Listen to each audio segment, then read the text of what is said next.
నమస్తే, welcome to Suman TV. నేను విష్ణు. ప్రస్తుతంతో పాటు చార్టెడ్ అకౌంటెంట్ లేళ్ల రవీంద్ర బాబు గారు ఉన్నారు. వారితో మాట్లాడదాం. సార్ నమస్తే. సార్ రవీంద్ర గారు. నమస్తే అండి విష్ణు గారు. సార్ రవీంద్ర గారు, ఇన్కమ్ ట్యాక్స్ రిటర్న్స్ ఫైల్ చేసే సమయం ఆసన్నం అవుతోంది.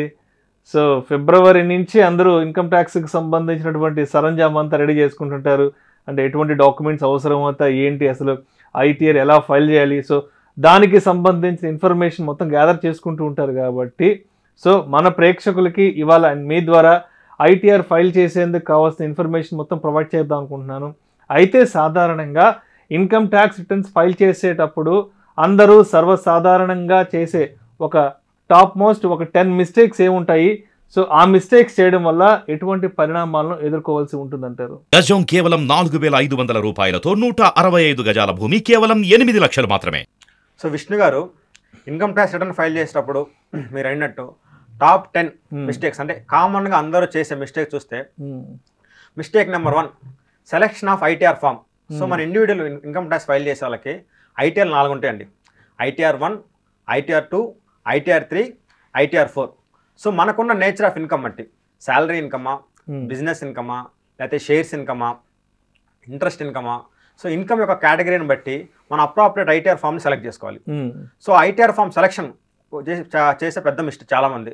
మనం వాళ్ళకి 1 అప్లికబుల్ అయితే 2 ఫైల్ చేయడం, 2 అప్లికబుల్ అయితే 3 ఫైల్ చేయడం, లేదా 3, 4 అప్లికబుల్ అయినా కానీ 1 ఫైల్ చేయడం. So selection of ITR form. So వాళ్ళ యొక్క ఇన్కమ్ యొక్క కేటగిరీని బట్టి వాళ్ళ యొక్క రైట్ ఐటీఆర్ ఫామ్ని సెలెక్ట్ చేసుకోవాలి. First number 1 mistake. Next second mistake, review in the bank statements. So వాళ్ళకి డ్యూరింగ్ ద ఇయర్లో 1 ఏప్రిల్ నుంచి 31 మార్చ్ దాకా సో బ్యాంక్ స్టేట్మెంట్లో మొత్తం ఎన్ని క్రెడిట్స్ అయినాయి, శాలరీ ఇన్కమ్ క్రెడిట్స్ అయినాయా, వేరే ఏమైనా చిట్స్ ఇన్కమ్ ఏమైనా వచ్చినాయా, వేరే డివిడెండ్స్ ఇన్కమ్ ఏమైనా వచ్చినాయా. సో వీళ్ళు కూడా బ్యాంక్ స్టేట్మెంట్ చెక్ చేసుకోరు.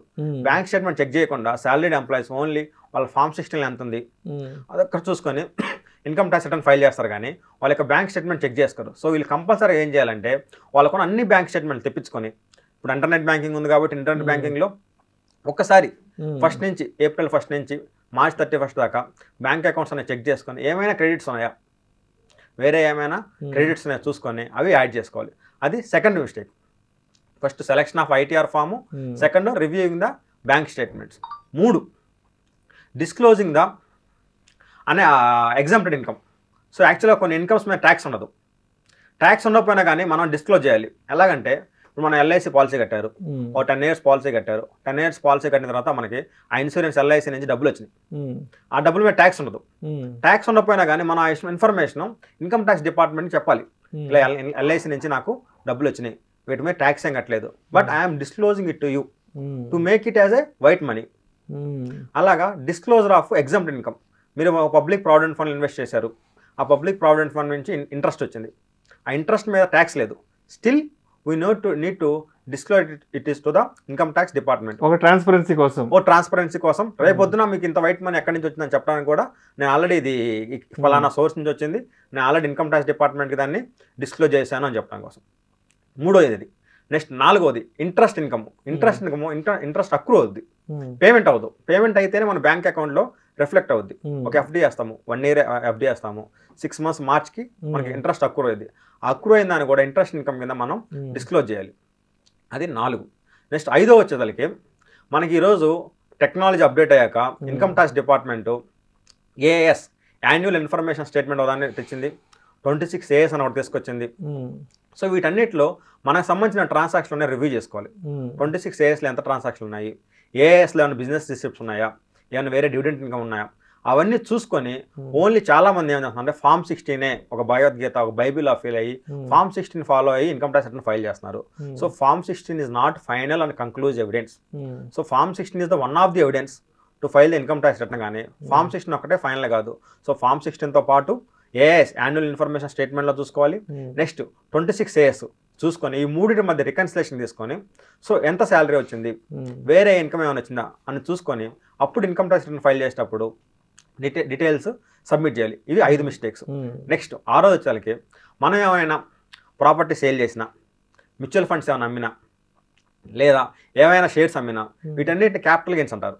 ఈ క్యాపిటల్ గెయిన్ ట్రాన్సాక్షన్ చాలా మంది డిస్క్లోజ్ చేయట్లేదు, ఓన్లీ శాలరీ ఇన్కమ్ డిస్క్లోజ్ చేసి రిటర్న్ ఫైల్ చేస్తున్నారు. సో వీటిని కూడా కంపల్సరీగా యాడ్ చేసి రిటర్న్ ఫైల్ చేయాలి. నెక్స్ట్ కొన్నిసార్లు ఇన్కమ్ ట్యాక్స్ యాక్ట్ ప్రకారం ఇన్కమ్ ట్యాక్స్ రిటర్న్తో పాటు ఇన్కమ్ ట్యాక్స్ ఫామ్ ఉండిద్ది. ఇన్కమ్ ట్యాక్స్ రిటర్న్ అనేది ITR 1, ITR 2, ITR 3, ITR 4 అని ఫైల్ చేస్తాము.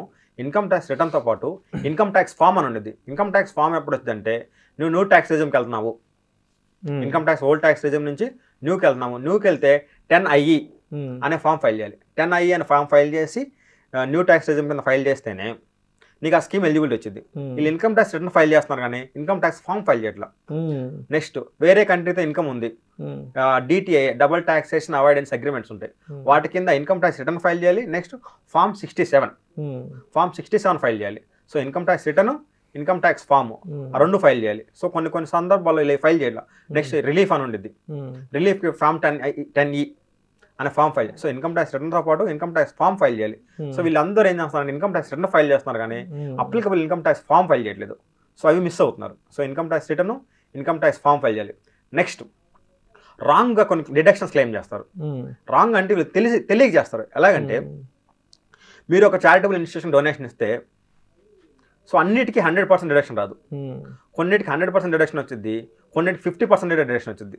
సో 50% వచ్చిన డిడక్షన్ వచ్చినా కానీ 100% క్లెయిమ్ చేయటం, అలాగా రాంగ్గా కొన్ని డిడక్షన్ క్లెయిమ్ చేస్తారు. అవన్నిటిని ఇన్కమ్ ట్యాక్స్ డిపార్ట్మెంట్ ఐడెంటిఫై చేసింది. సో అది మిస్టేక్ నెంబర్ 8. మిస్టేక్ నెంబర్ 9 చూస్తే validation of bank accounts. So మీరు ఇన్కమ్ ట్యాక్స్ రిటర్న్ ఫైల్ చేసి ఏమైనా రిఫండ్ రావాలంటే మన కంపల్సరీ బ్యాంక్ అకౌంట్ వ్యాలిడేట్ అయ్యి ఉండాలి. సో ఆ బ్యాంక్ అకౌంట్స్ వ్యాలిడేట్ అవ్వాలని చూసుకోకుండా వీళ్ళు ఇన్కమ్ ట్యాక్స్ రిటర్న్స్ ఫైల్ చేస్తారు. సో కంపల్సరీగా ఆ బ్యాంక్ అకౌంట్స్ అన్నీ వ్యాలిడేట్ అని చూసుకొని అప్పుడే వాళ్ళు ఇన్కమ్ ట్యాక్స్ రిటర్న్ ఫైల్ చేయాలి. సో దానివల్ల ఏదంటే రిఫండ్స్ ఏమైనా ఉన్నా కానీ స్పీడ్గా ప్రాసెస్ అయ్యి ఇష్యూ లేకుండా ఉండేది. మిస్టేక్ నెంబర్ 9 అది. సో మిస్టేక్ నెంబర్ 10 చూస్తే వీళ్ళు ఎక్కువగా అన్లిస్టెడ్ షేర్స్ ఉన్నా కానీ, లేదా ఫారెన్లో ఏమైనా బ్యాంక్ అకౌంట్స్ ఉన్నా కానీ, నెక్స్ట్ ఫారెన్లో ఏమైనా అసెట్స్ హోల్డ్ చేసినా కానీ దాని మీద ట్యాక్స్ ఉండదు. But still income tax department ప్రకారం కొన్ని డిస్క్లోజర్స్ ఉంటాయి, అవి డిస్క్లోజ్ చేయాలి. డిస్క్లోజర్ ప్రకారం నాకు ఈ కంపెనీలో షేర్స్ ఉన్నాయి, unlisted. Listed company shares disclose చేసే పని లేదు. అన్లిస్టెడ్ కంపెనీ షేర్స్ ఉన్నాయి, నేను ఈ కంపెనీలో డైరెక్టర్ని. మీరు చూస్తే చాలా మంది జాబ్ చేస్తాను, చిన్న సాఫ్ట్వేర్ కంపెనీలు పెడతారు, వాళ్ళ వైఫ్ని డైరెక్టర్గా ఉంటారు. సో అలాంటివి కూడా నేను ఈ కంపెనీలో డైరెక్టర్ని, నాకు ఈ కంపెనీలో ఎంత షేర్స్ ఉన్నాయి, లేదా నాకు ఫారెన్లో ఒక బ్యాంక్ అకౌంట్ ఉంది, నేను ఎప్పుడో ఫారెన్ వెళ్ళాను అక్కడ బ్యాంక్ అకౌంట్ ఓపెన్ చేస్తాను, అవి కొన్ని డిస్క్లోజ్ చేయాలి. దాని మీద ట్యాక్స్ ఉండదు, but they need to disclose. అలా కొన్ని అలాగా డిస్క్లోజ్ చేయకపోయినా కూడా ఇష్యూ వచ్చింది. సో వాటిని కంపల్సరీగా డిస్క్లోజ్ చేయాలి. అది top 10.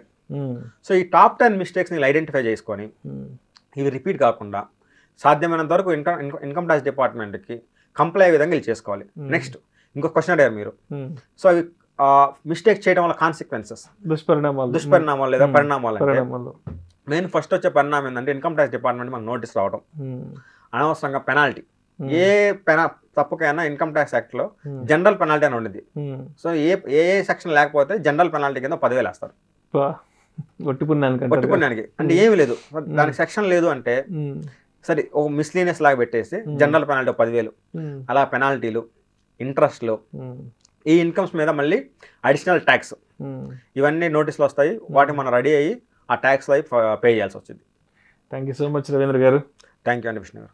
Income tax returns file చేసేటప్పుడు సర్వసాధారణంగా అందరూ చేసే ఒక టాప్ 10 మిస్టేక్స్ గురించి మీ విశ్లేషణ ద్వారా ప్రేక్షకులకు చాలా డీటెయిల్డ్గా, చాలా ఇన్ఫర్మేటివ్గా తెలియజేశారు. Thank you so much sir. Thank you అండి.